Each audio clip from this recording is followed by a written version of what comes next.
Well, welcome to Christian Answers. This is Pastor Jeff Short, your Bible teacher and cultural analyst. And today we are talking about the topic of abortion. And specifically, we're talking about a bill in Tennessee that would outlaw abortion. And not only that, it would bring punishment or criminal charges against the women who actually have their babies murdered by an abortion doctor. So the abortion doctor would be liable for criminal charges, and also the mother who actually brings the child in for the slaughter would be criminally charged as well. And there would be penalties imposed on her for killing her baby. And this somehow in our modern day times seems to be a controversial issue. It really isn't. So let's think more deeply and more clearly about this issue and realize that it's totally perfectly consistent with justice and the law to impose a penalty, a criminal charge against a woman who brings her child in for killing. And there is no inconsistency with that and the Christian faith. In fact, Christianity teaches in Romans 13 that we are to obey the authorities. And if it's wrong to murder, which it is, then if you do murder, you will suffer consequences for that murder charge. So let's turn to a podcaster who has presented this recently. Matt Walsh of the Daily Wire has recently talked about this issue in his podcast, and I'd like to use him and his commentary as sort of a starting point for the conversation. Then I'll break in at certain times, and we will talk more in depth. But let's roll that clip and see what Matt Walsh has to say about this issue, and then move on from there. But on to this, there is right now in Tennessee an interesting bill that's been proposed. It's an equal protection bill in Tennessee. It's a draft amendment which would extend equal legal protections to children in the womb. They'd be protected legally the same way that humans outside of the womb are protected. So perfectly consistent. If killing a baby is murder outside of the womb, killing a baby inside of the womb just before it's born is murder. Killing a baby at any stage, actually, of its development is murder. If abortion is illegal in a state, then a woman who brings her child into the abortion clinic is guilty of murder to some degree. And, of course, there are different degrees of murder: first-degree murder, second-degree murder, third-degree, whatever. There are different degrees and severity of the punishment, but we have to get on the same page. If we're talking about abortion as murder, which as Christians we have to, made in the image of God, then we have to take seriously the issue of punishment and criminal charges to everyone involved. So if someone at the doctor's office and the abortion clinic is guilty of the abortion, then they must be charged. If someone aids and abets the woman bringing the child into the abortion clinic, then they are somehow culpable. And especially also the woman who actually makes the choice to kill the baby. Now, a lot of people say, well, she's a victim. It's not her fault. It's the doctor's abortion clinic's fault for actually killing the baby. Well, yeah, it is their fault, but who brought the baby in for the killing? So you can't escape the logic of this bill. This bill makes perfect sense. Which would also mean that the killing of these humans in the womb would be classified under the law as murder and would be treated that way. And here's how local news in Tennessee reported on this. Watch. Republican state lawmakers are backing legislation legalizing the prosecution of women who receive an abortion for the crime of homicide. Now, the news media seems to act shocked at the idea that, oh my goodness, you would be charging a woman for a crime of homicide for killing her baby in the womb. They act like that is such an offensive even thought. That's just outrageous. This is terrible. This is an injustice.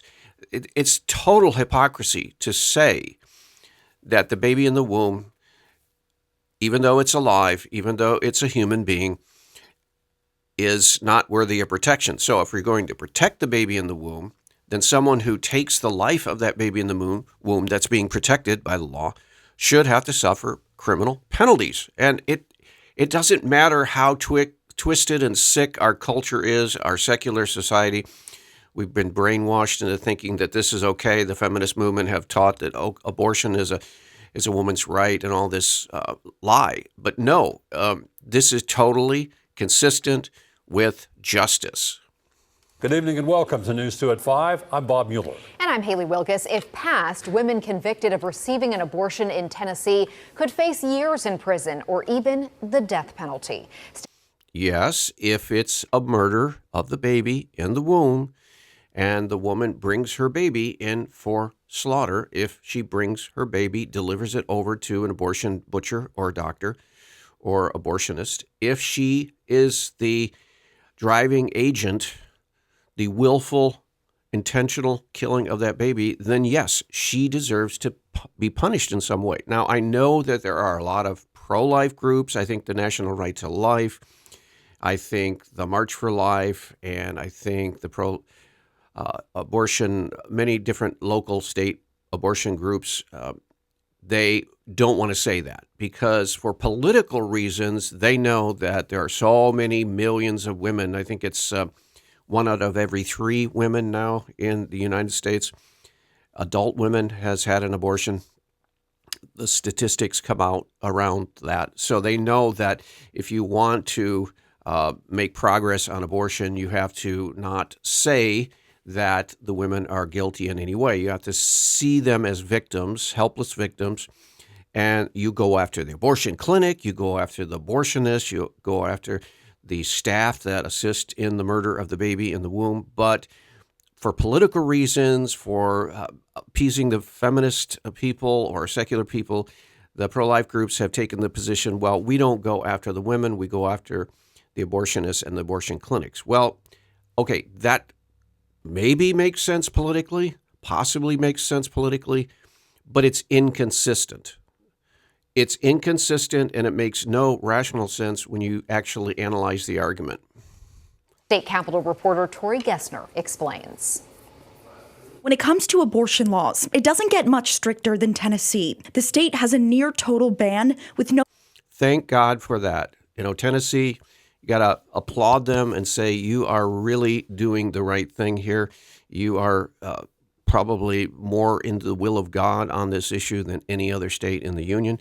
You are trying to eliminate abortion entirely. And the problem is, though, that our evil, wicked, secular world has a response to even Tennessee's strict laws, and that is abortion by mail through pills.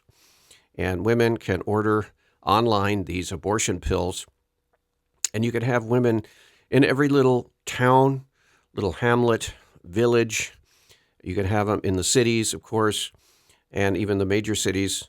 Obviously, they would have more of them, that you would have abortions taking place in the home next door to you or in the street down the street. Women silently, quietly, secretively having abortions, killing their babies, murdering their child in the womb through an abortion pill, and then flushing it down the toilet.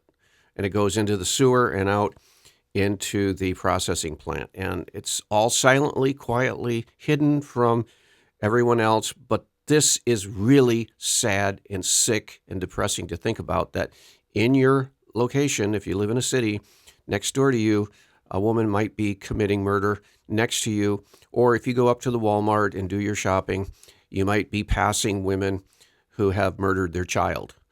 This is where we're at here in the United States, in this sick and twisted secular age we live in, this immoral age we live in. So God bless Tennessee. I pray that the Lord does bless that state and helps it stand strong, because it is an inspiration for all states to work toward the day when abortion, killing babies, murdering babies is totally eliminated. We don't allow it in abortion pills. We don't allow it in abortion clinics. We don't allow women to secretly, quietly, hidden from the world, kill their own babies in the privacy of their home and then flush them down the toilet. We don't allow that. So we need to be praying that this actually takes place and that Tennessee is allowed to enact these laws to try to stop the killing of babies. No exceptions for rape or incest. Now, a new bill would make those laws even tougher, giving fetuses the same legal protections as those living outside the womb. Amen. This is about time. And I am praying, and I would invite you to pray that Tennessee prevails in this legislature and then outlaws the total elimination of this murdering and killing. That individual, in my personal opinion, has the same right to live than someone who is already been born.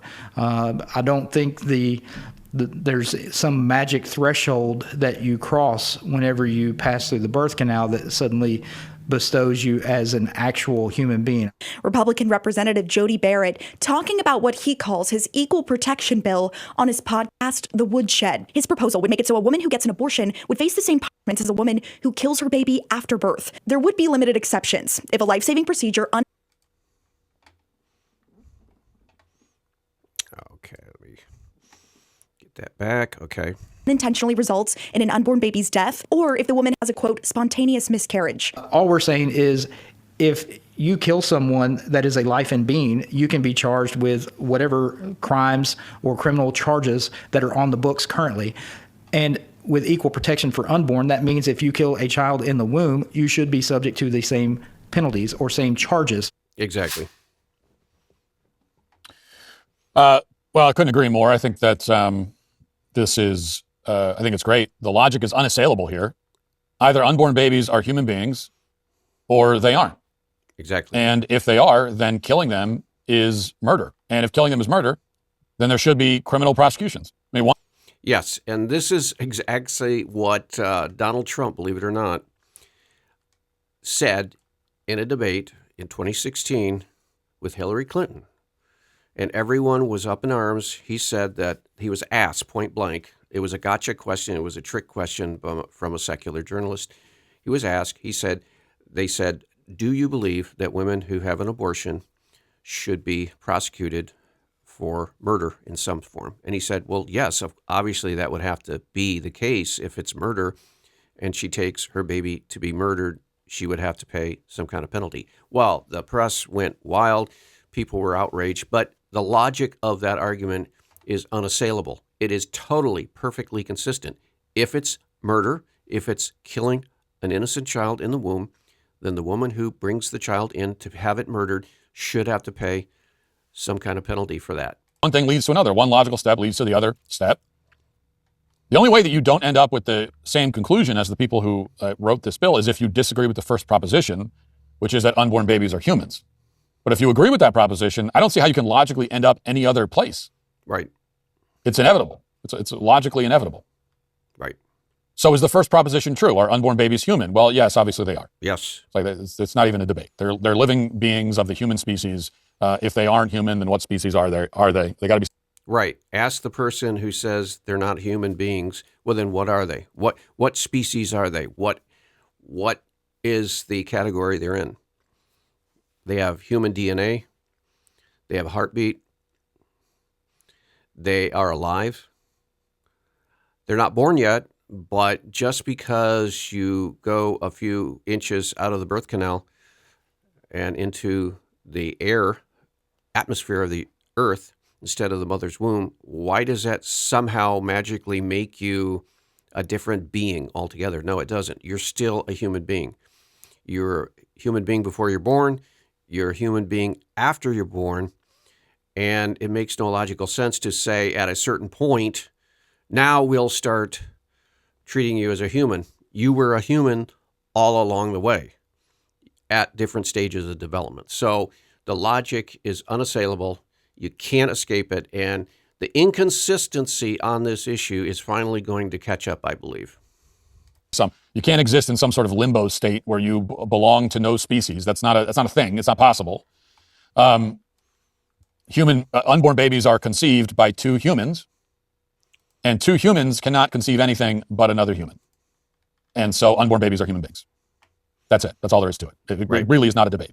It just is true. It's just simply true. It's a scientific fact. Okay, so then if that's established, then directly and intentionally killing a human, what do we call that? Murder. We call that murder. If it's a human life that's being killed and it's being done intentionally, directly, then that's murder. That's what that is. That's the definition of it. Okay, well then what do you do with murderers? Okay, so if that follows, so unborn baby is a human, directly intentionally killing, therefore is murder. Therefore, the person who's doing the killing is therefore a murderer. Right. Therefore, what do we do with murderers? Well, we punish them. Punish them. Yes, makes perfect sense. It follows logically one upon the other, and it always has been. But for the longest time, again, like I said before, the pro-life movement has been so worried about getting more and more people on their side and getting more and more unity that they've totally refused to think through the logic of the argument. And so they've taken this stand, National Right to Life and so on, other pro-life groups. They've decided to say, well, our policy is not to punish the woman. It is to go after the abortion clinic and end abortion. Totally ignoring the fact that there wouldn't be an abortion doctor committing a murder. There wouldn't be an abortion clinic killing babies unless the woman herself actually brought the baby in. So you have to do something with the woman. The woman is culpable. She is guilty of some crime. She is guilty of at least accessory to murder. So you have to punish a woman who is guilty of at least accessory to murder, if not outright murder. Because if you don't, then you're telling some segment of society you have a get out of jail free card. You have a special privilege. You have a license to kill. You have, sort of the James Bond 007 exemption to the murder law, license to kill. You have a license to kill an unlimited amount of babies when you ever don't want those babies born. And that is not right. No human being on this planet deserves to get an exception to outright murder. That is not right before God. God gives no exception. Now, killing is a different thing. Killing in a just cause, in a state of war, for example, when soldiers go in to fight Adolf Hitler, World War II, Nazis, they fight and kill against the Germans. That's a justified killing. But murder is not justifiable. When you murder someone, by definition, that is an unjustified taking of a human life. And that's what a woman does when she brings her baby into the abortion clinic to have it killed, have it murdered. The abortion doctor does what she has instructed him to do. So there is guilt, and it has to be addressed. One follows from the other very clearly. Now, if you want to get into the question of moral culpability, obviously it's true there can be different levels of moral culpability. Right. So we're not talking about the intrinsic morality of the act itself. It's murder. It's depraved, wicked, evil. Moral culpability for a person committing an act can have varying degrees, and we all know that. That's true. Right, and there can be varying degrees with the crime of abortion. For example, I would say that the doctor, so-called doctor, excuse me, or the abortionist bears the most weight for the murder of the innocent child that he takes the life of. And then also the staff, the assistants, the nurses that are helping him murder this baby, unborn baby. But then somewhere along the line there, the woman has to take responsibility for her actions, because actually it all centers around her, like I said before, because she's the one that brought the baby in. She's the one that got the idea to have the baby killed. And then there are also other culpable parties, possibly her boyfriend who drove her to the clinic or urged her to have the killing done, performed. So there are all these different degrees, and they all have to be addressed. Justice seeks the right, fair, and balanced treatment before the law. And so if there are all these different parties responsible, then they have to be punished in some degree. Every kind of murder, right? Like, there's not anyone who would say that well, we should have a mandatory sentence where all homicides get the exact same sentence, no matter what, no matter the circumstances. Nobody thinks that. Right. You have first-degree murder, second-degree murder, you have different degrees, right? And you could murder someone and in some circumstances reasonably receive a much lighter sentence than someone else who murders someone in a different circumstance. Right? Just like you can murder someone and get a much worse sentence than someone else depending on the circumstances. The whole point of the sentencing is to assess these things, in theory. The whole point of the sentencing process is to assess, okay, well, we've established you did this thing, you're guilty of it, it's a crime, and now for the sentencing, we're going to look at moral culpability. We're going to look at all kinds of different factors. Remorse. How likely are you to offend again? I mean, all these things should be factored in. Now, we know that judges these days often come up with very bad assessments, but that is how the system is supposed to work. Right. And so, for example, if you have a woman who has already had an abortion and then she comes in for a second abortion or a third abortion, then she might get a stronger sentence. She should get a stronger sentence than the first-time offender. And so there are all these degrees, and that can be all sorted out. But we first have to establish the fact that the woman who brings a child in for killing, for murder, is guilty. And we all have to understand the logic of that argument. And it's basic. I mean, I don't think there's any other area of murder in our culture that you can get away with it.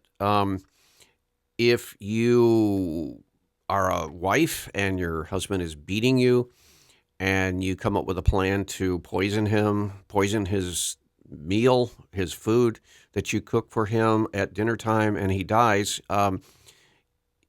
you might not get as strong of a sentence as, say, if you just outright shot him, and he wasn't beating you or he wasn't being offensive in any way to you. There might be a stronger penalty for just outright murder, cold-blooded murder, without any extenuating circumstances of wife abuse and all this physical abuse. But there has to be some accounting for when someone takes a human life without justification. So this is the first step, and we need to pray that Tennessee gets this passed and sets a standard for other states, and then other states can follow, because we need to begin to take back our culture from this culture of death. We have a culture of death right now, and there's almost total autonomy, total privilege for women to walk in and get their baby killed. Their husband or boyfriend or the father of the child had basically no say in the matter. The woman has total autonomy as far as decision to end the life or keep the life of the child. And this is wrong. Again, this in no other area of society does anyone have this kind of privilege, and it shouldn't be given to women simply because they are mothers. So you have to assess moral culpability. But the point is that still, no matter what, an unborn child is a human. Killing that human on purpose is murder and should be legally classified that way. It should be a criminal matter with criminal penalties because it is a homicide. And yes, of course, that means prison time for everybody involved. And again, if you don't agree with that, then I can only assume it's because you don't actually think that abortion is murder. If it is, then all we're saying, all this argument is saying, all this bill is saying is, well, if it's murder, like, do we actually think it's murder or not? Because if it is, why are we treating it that way? This episode is because a lot of these states that are currently anti-abortion and have laws against abortion still inconsistently see the woman as the sole victim. They see her as a victim of circumstances, like Curly used to say in the Three Stooges, I'm a victim of circumstances. They see the woman as a helpless victim of the forces of society. Now, this totally contradicts and runs against the feminist dogma that women are agents, free moral agents. They have autonomy. They can make their own decisions, and they're independent, and they don't need no man, and all this other stuff. But then when it comes to culpability and guilt over the crime of abortion, all of a sudden they are innocent victims who shouldn't be penalized in any way. And even the pro-life groups, like I said before, and the pro-life speakers, you talk to some of the leading pro-life voices in our culture. Some of the leading people in organizations, the leading pro-life organizations, whether it's at the March for Life in Washington every year in January, or whether it's the Students for Life, or if it's the National pro-life organizations, and they will pretty much always say, no, we're not interested in prosecuting women. We're not interested in seeing women jailed. We're not interested in having any penalties go to the women. We want to end abortions through legislation and also shutting down abortion clinics.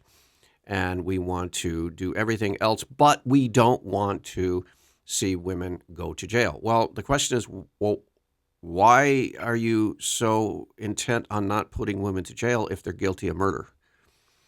Why are you not willing to punish the guilty party?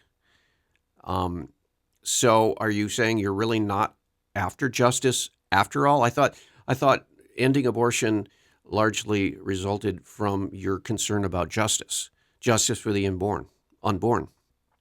Well, what about the justice of the people who are guilty of the crime of abortion?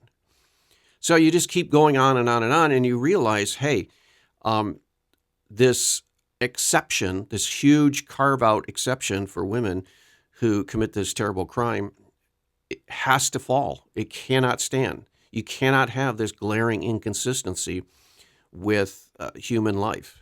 You cannot say that we have a law on the books that makes abortion illegal in our state, and yet women who go against the law and defy the law and commit a crime, especially the crime of murder, they suffer no penalties or criminal charges against them at all. There would be no jail time, and they are categorized as helpless victims. No, that makes no sense. It's illogical. It's irrational. And the only reason that it stands right now is for emotional reasons. It's that people don't want to think of women in jail. Well, okay, I don't like to see and think about women in jail either. But if they commit a terrible, terrible crime, and abortion is murder, and murder is a terrible crime, if they're involved in a terrible crime like abortion, they should go to jail. I don't know how long that would be. Again, it would all depend on the circumstances, and it would all depend on their past history of committing this crime, and on and on. Extenuating circumstances, this, that, and the other. But you cannot sit there and say, well, no, she doesn't deserve to suffer any penalty, and we're going to blame the abortion doctor totally, and the abortion clinic and the staff totally, and we're just going to work on legislation against abortion. But this woman, we can't touch her because she's a woman. No, that makes no sense. It's irrational. It's not just. It's injustice. And the blood of the babies that were murdered cries up from the ground for justice. So let's pray for Tennessee. Let's pray for the legislation there, that it does get passed, that there are criminal penalties imposed on the woman who brings her child in for murder, and that it passes in Tennessee, and then other states look at Tennessee and say, hey, they're right. This is true. This is just. So we need to also follow through on this and similarly pass legislation imposing criminal penalties, yes, even on the mothers who bring their child in for murder. So hope that's been helpful. We need to keep praying for Tennessee, and we'll see you back next week. God bless.